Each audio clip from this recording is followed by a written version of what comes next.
What we are going to talk about today is something that most probably will disappoint you. Let's start with, with a low bar. The idea is this one. Whenever you talk about digital transformation, I'm sure there are so many people and very engaging speakers, I must say, that know what they're talking about, or there are people that are really approaching the subject for the first time. Maybe they've been promoted into the role for which they need to push digital transformation. Maybe you have an extensive big IT background. Maybe you don't. Maybe you come from the business. Maybe you have never seen a P&L. It's impossible to craft a presentation that would tackle all your needs. What I'm going to do, and I hope it's going to be good enough for you, but I hope also to see you in the roundtables after this session, is really to give you an overview on the three main topics that I think are pertinent when we're talking about digital transformation. Now, adopting digital transformation practices is far from easy. It typically involves a journey that is measured in years, while companies, as we all know, are short-sighted most of the times. Or maybe they make plans that whenever we have a black swan event, such as the war in Ukraine or COVID or whatever, basically makes it completely obsolete. So it's not easy to push for something like this in a context like that. Some challenges, among many, can be daunting. Breaking down organizational silos and integrating different teams. We had a wonderful example from a session before. Redesigning the organization around more agile processes. Migrating from a legacy IT architecture to a modular integrated system across all functions, leveraging software as a service, as we heard before. Developing new digital products or experiences, which is quite hard for traditional industries, for example, because they don't come with the background, with the agility, with the basic taxonomy that is necessary to tackle that issue. And then overcoming internal resistance and handling change management. Now, how many of you are facing at least one of these challenges? Please raise your hands.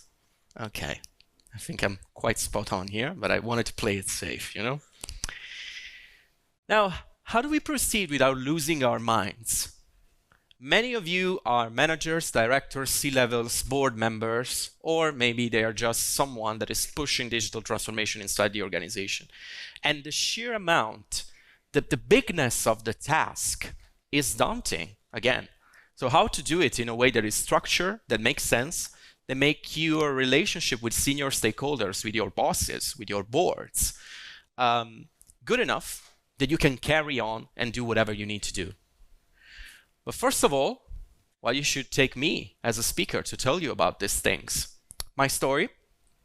Today I work at Nestlé after a very strange career, I must admit. I'm 33, so I'm quite young. But at the same time, I started working when I was 20. And I always worked as either a consultant or as an entrepreneur. I just recently switched to a corporate career. But I wasn't living on Mars. Most of my time I've been advising multinationals, as I mentioned before, from around 11 industries in multiple functions. And I've worked in research institutions. I worked in the public sector. I worked in basically all industries. And not all of them, but a lot of industries. And I did that on purpose. I decided to allocate my first 10 years of career as a diversified portfolio of experiences. It's quite unusual, You normally start in a place, you grow up in that place, and then maybe later on you develop in a particular way.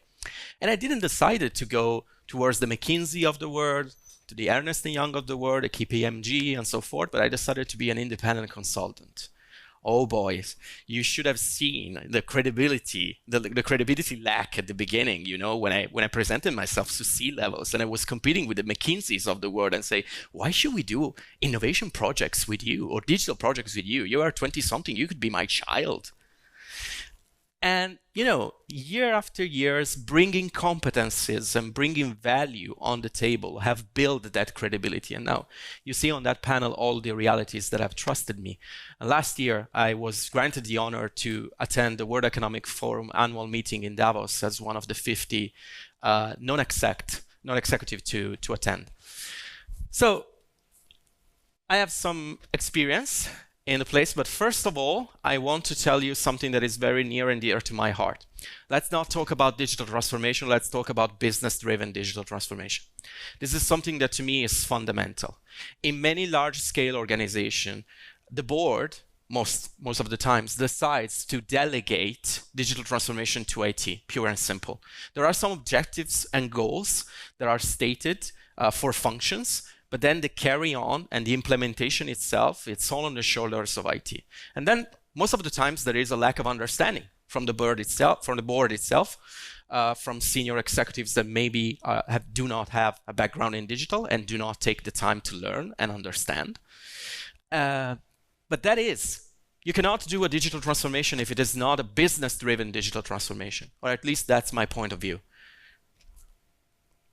So let me give you a brief definition of what I think a business-driven digital transformation is and what makes sense for a company that needs, to create revenue, to be efficient, and so forth. The introduction of integrated technology enablers within complex people-driven organization to promote growth opportunities through innovative business models and/or to increase operational efficiency. So everything that we do in digital transformation has to serve business needs. It's either to foster growth or it is to improve productivity and efficiency inside the company. Otherwise, we are just putting shiny new things on the car, and that's it. Now, when we talk again about business-driven digital transformation, I feel like there are three pillars that I want you to bring home after this session. First one is accelerated business models. So what can digital technology enable for us in terms of new ways of creating growth, of creating revenue, in ways of operating, in ways of creating new experiences for our final consumers or clients, depending if you are B2B or B2C, or vice versa. People and competencies. How do we make sure that the investment that we do in technological enablers are actually used 100%? How many people in your organization use Microsoft 365, so the Teams suite at 100% of their potential? Or maybe they just use it for calls. They don't use the integrated planner inside the tabs inside Microsoft Teams, for example. That is just a little example of the productivity loss that you're getting every time the people are not fully 100% onboarded and trained on to use a platform with all its potential. That is not just, cherry picking. That is productivity loss. That is money. That is efficiency that you're losing. And so people are not important just because it's the corporate spin. People are important. They are important because time is money. And then you need to have technological enablers. There is no way of doing a digital transformation without the tools, as well as you cannot do logistics without trucks, ships, and planes. And you cannot do basic science without lab equipment or materials. It's that simple. Every time you hear from senior leaders telling you, oh, you need to do a digital transformation and you need to do it with the budget of the interns, not possible. Let's start from the technological enablers. So as I mentioned, there is no way for me to give you an overview that makes sense for every one of you. So let me give you a framework instead. The first thing that we need to fix is that in 2023, we don't do system integration anymore. Maybe some of you have a background in a vendor or in a system integrator, and life was in a way easier back in the days. Now we have standardized platform that needs to work with also your competitors. For example, if still you are in a vendor, you need to address data security. You need to address interoperability between different models, multi-cloud, etc., etc. You know what I'm talking about. I will not talk IT gibberish, I promise. But then again, nowadays it's different. You need to set up multiple integrated software platforms according to a precise global strategy. At the service of business goals, they are clearly defined. It's not about saying, okay, for HR, I will adopt this, this, and this. They are integrated. I'm done. I've done digital transformation. It's not how it works. What is the end game? What do you want to build? Is it integrated employee experience? In marketing, it is about addressing the end of third-party cookies. In logistics, it is about making sure that you have redundancies at all levels, and so forth. This is the principle. So now let me give you a few examples of how a framework you could use looks like. Let's start from the function. The function is HR in this case. The journey is the employee journey. Mostly all of the functions have some kind of a journey or a reference framework that they will know about. You know, if in this room there are vendors, they will know that there are some keywords that they can tell depending on the cultural moment, for which now if you go to HR and you talk about people experience, they know what you're talking about. If you were talking about it 5 or 10 years ago, complicated. So there are some like core frameworks that are there for each function. I'm just putting there 2 examples because I have half an hour and it would be impossible to pass through all functions. So you have employee journey. The focus should be then employee experience. What is the business goal? To increase productivity, but there could be others. Reduce churn, make sure that you get more talent, that you retain that talent, and so forth. Obviously, an IT platform is not going to do the heavy lifting of building a culture, making sure that you pay well, have development plans for everyone, and so forth. Then what you need in terms of solutions is probably evolved human capital management platforms. And then what are your technological enablers? You could have AI, you could have robotic process automation on some of the actions and operations, etc., etc. Let's take it from another side, marketing.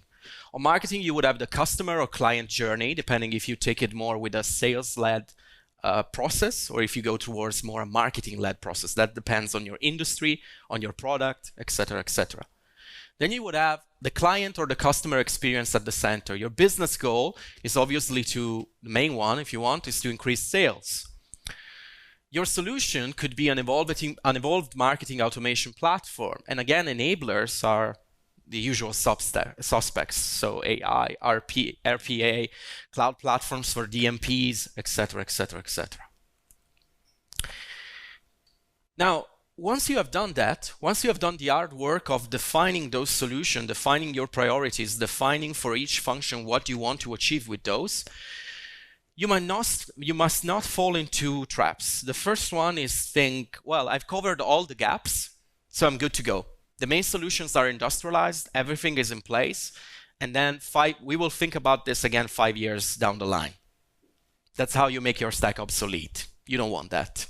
So one thing that is useful is to have some kind of cross-functional, as we saw before, a cross-functional group inside the organization that is allowed to be able to scout for new solutions, for new opportunities, and so forth. It doesn't have to be massive, but it should be there. The second one is that even if I advocate for a business-driven digital transformation, IT is a function that in many large organizations, not all of them, is often neglected, treated as a merely and barely support function. And that's why people get disengaged. And that is why they don't want to take the time, to talk to the business because the business doesn't understand. I'm sorry, the Italianness went out now, like this. Now,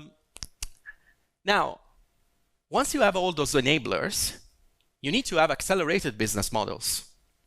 If we are only using technology to increase operational efficiency and productivity, it's all good and fair. But we are losing an opportunity on the other side. Let me give you just 5 quick examples of what are accelerated business models. Instant markets, zero marginal cost, vertical integration, aggregation theory, and subscription bundles. If you never heard about these terms, or if you only heard about some of those, don't panic. It's just that you have seen them playing out. You just weren't giving these names to them. First of all, instant markets, Uber Pop. When you create a marketplace, when you can have both demand and offer in real time served through a digital platform, you basically have markets that are very fast in their engagement. It's similar if you want to high frequency trading, with the difference that the demand and the offer is ephemeral and based on circumstances. Could be that because I arrive at the airport very late in the evening, there is no taxi for whatever reason. I might have someone that is around because it was running, I don't know, a kid somewhere, etc., and then that demand is filled out. So this could be just-in-time logistics. We've saw it with, for example, during the pandemic with dark kitchen and quick commerce. It was an example of the use of digital platforms to create instant markets. Second example, zero marginal cost, or if we want to vulgarize it a little bit, the it's called also servitization. So it's the idea of transforming a physical asset into a service in a way. And most of the times, the way to do it is to transform that solution, that physical product, into something that is akin to a software. In software development, and that is why it's a very fitting model for venture capital, you have huge costs at the beginning because you need to develop the platform, you need to develop the frameworks, you need to pay for the salespeople and so forth. But once you reach a critical mass, which is this point, what happens is that every other user that you onboard on your platform, it's almost pure profit, almost, because cloud costs, yes, they're relatively cheap, but not that cheap. So again, moving to something like this for most companies means developing software platforms. This goes for public utilities as well for private companies. Third example, vertical integration. What better than Apple? I'm sure that most of you are familiar with the fact that the best company in the world has decided to go even more vertical than what it was doing in the past. So for example, they have decided that they want to produce their own silicon inside their computers. And if any of you have tried one of the new M-powered Macs, you will see that Intel is in big trouble. Let's just put it like that. But then again, what is the advantage of being vertically integrated? We will see it in a moment with another of the models that I'm going to show to you. But the idea really is that you have more control on where your platform, where your experience is going, because you control all the nodes of value. In this case, for Apple, it's the hardware, it's the software, but now it's also services. I laugh every time they tell me that Tim Cook is not a visionary, is not as effective as Steve Jobs. If you look at the numbers of Apple in the past 15 years, they are just incredible. And then again, because Tim Cook has pushed so much with vertical integration, we're creating a service behemoth on top of everything that was at the core. So software and hardware integrated. Then you have aggregation theory, which is one of the most fascinating. So normally in every business, you have 3 nodes of value. You have value at the suppliers level, you have value at the distribution level, and you have value with the final consumer. Classical example, Amazon. Amazon is a price maker towards suppliers because everyone wants to be on Amazon. And if you want to be on Amazon as a seller, you need to do it with the lowest price possible in the market. Second, distribution. Of course, they are going to go to the logistic companies, and the logistic companies are going to bang on the wall and say, yes, I want to do business with you.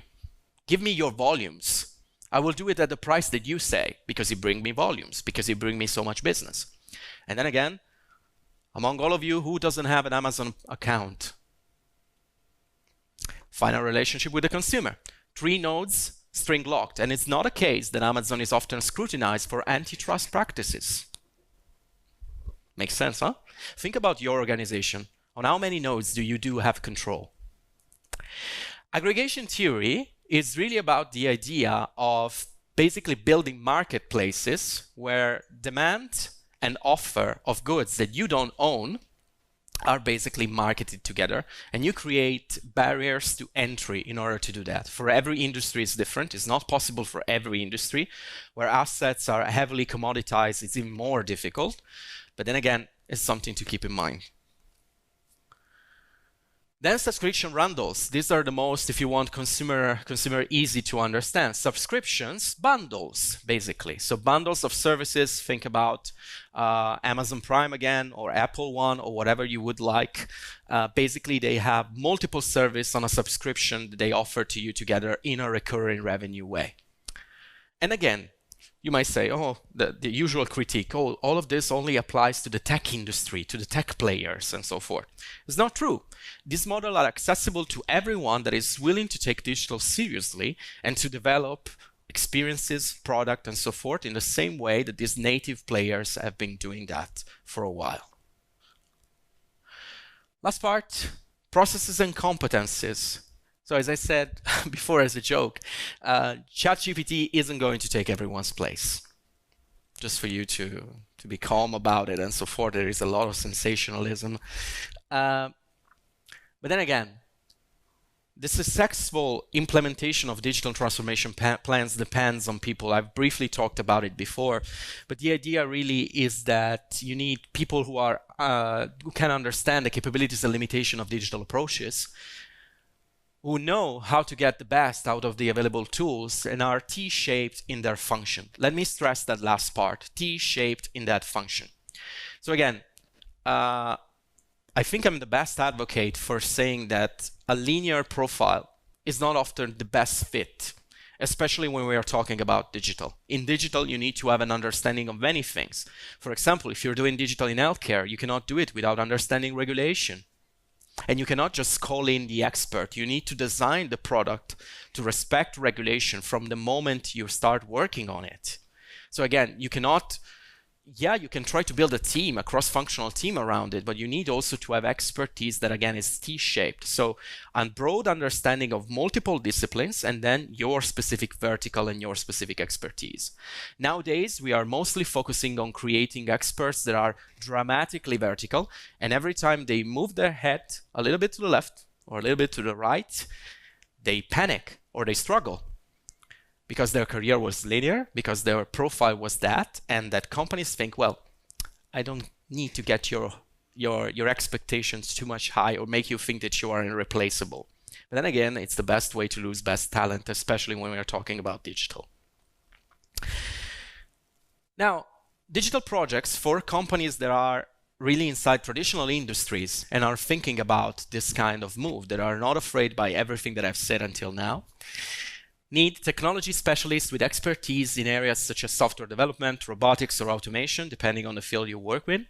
They need PMs who have a different culture. The PM that was doing your product development for a physical good is not fit for doing digital projects. It's another skill set, it's other methodologies, and so forth.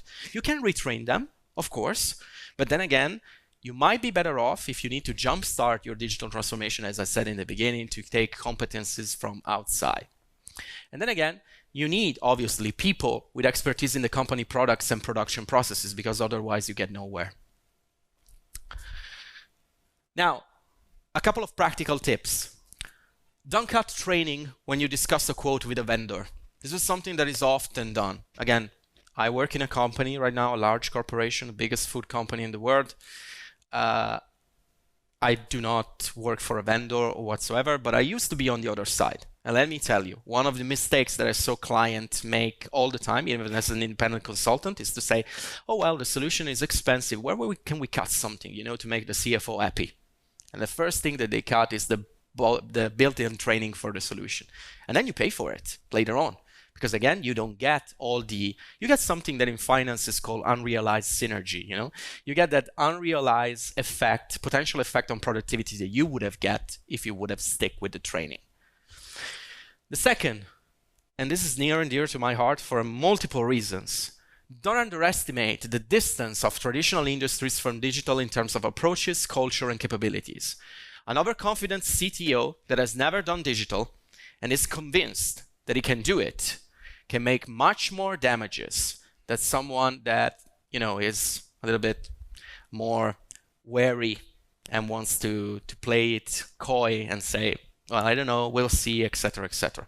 Again, if you don't have clear these milestones, these big things, then you are going to get yourself into a hell made of projects that are delayed, that cost a lot, and you will bleed and hemorrhage talent.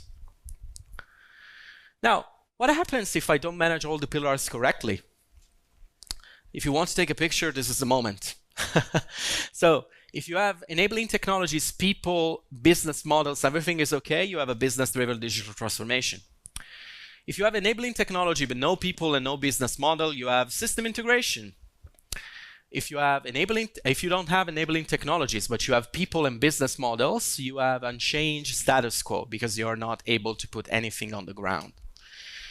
If you have just the business models, you have a grounding failure because you are not defining exactly what are the other pillars that you need, or you're not able to secure them.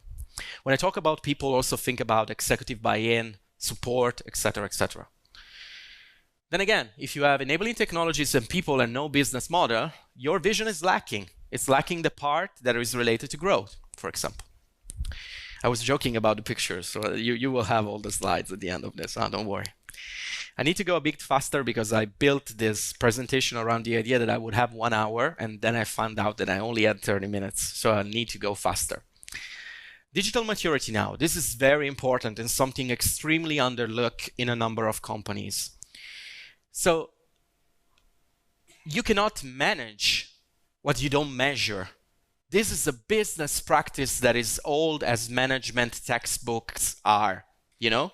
And yet again, many companies do not take the time to understand what the level of digital maturity of each of their function is like. And actually, I was shocked to see that in the market, there aren't a lot of these things. You have the big consultancy firms that will make you pay a hell of a lot to take one of these. And then you have the vendors that obviously build those kind of assessment to sell you your solution, but independent ones, hard to find. And the idea is that a digital maturity assessment measures an organization's ability to create value through digital. Do not confuse this with the level of digital literacy of your employees or your colleagues. That is a different ballpark, okay? Now, this is a key predictor of success for company launching a digital transformation. I will tell you how I built my own. I built my old methodology for assessing digital maturity back in the days when I was a consultant. The idea is that I would divide a company among its function. Then for each of the function, you will have around 4 or 5 key areas. Each of the area would have then a data point, which would be a question. Each of the question then would be graded not on a classical Likert scale, like, I don't know, do you have RPA in your operations, for example? It's not like not at all, no, something, a little bit more than something, and I'm best in class leader. Each of the questions would have something specific as an answer. And then the idea is that inside this digital assessment, I built a taxonomy model. Why? Because even when you buy this kind of things from outside vendors, what happens is that they don't put taxonomy. So they think that basically what happens is that the people who they're talking to are 100% competent on everything you're showing to them, which is often not the case. So you need to have taxonomy to explain actually what is, for example, analytics and heat maps and so forth. So again, the eternal question, make or buy? If you make, it can be less expensive, it can be iterative, it can become an opportunity to align stakeholders and ensure executive buy-in. But the cons are it may not be as comprehensive, you will lack benchmarking with other players in the industry, and the scope could be limited. If you buy, you will have comprehensive overview across function, verified methodologies, and benchmarks. But cons, you will have providers that are limited and many times very expensive. Solution, they may not feel the organization like a glove. There might be some areas in which you would require personalization that they would not be giving you unless you pay even more. And then some implementation can be indeed time consuming. Now for the last part, since I only have 2 minutes, I will try to concentrate all the main message. But again, I wanted this presentation to be rich because I was expecting you to have high expectations coming here. For stakeholder management, again, when we are talking about the board, what the board doesn't need to do, I'm done. The board doesn't need to understand the technology on itself. Many failures that I've seen in the space are related to the fact that people try to explain the technology to boards. They need to understand the implications of that technology, which is slightly different, but makes all the difference in the world. Then again, this is a list, you will find it, of to-dos and not to-dos in relation to assessing to talking to a board. And then again, remember that inside the organization, to get the objective that you want, you need to build incentives out of it. Specific incentives make a big splash in making sure that your process is a success or it's not a success. One last thing before I go. And then I'm sorry I was late, but it was important to finish. Don't be seduced by the idea of a constellation approach to digital transformation. Let me explain briefly what constellation is. Especially when you have a large organization, you might be tempted to say, okay, I give leeway to the various units. Every one of them deal with a small digital transformation project. And then at some point, all of this with the property of emergence will come together and build our digital transformation. It's a seductive illusion that will not work. You need a strategic approach. And again, if you do that, what you will have is a lot of costly POC to maintain, and you will not have done the structural digital transformation that you need actually to achieve. Thank you. That was all for it. I hope that we will have some interesting conversation. You can find me on LinkedIn. If you're interested in more content, I just launched my personal website. It's online, a lot more of this. And you can find a lot of things to read if you're interested about it. Thank you for your time.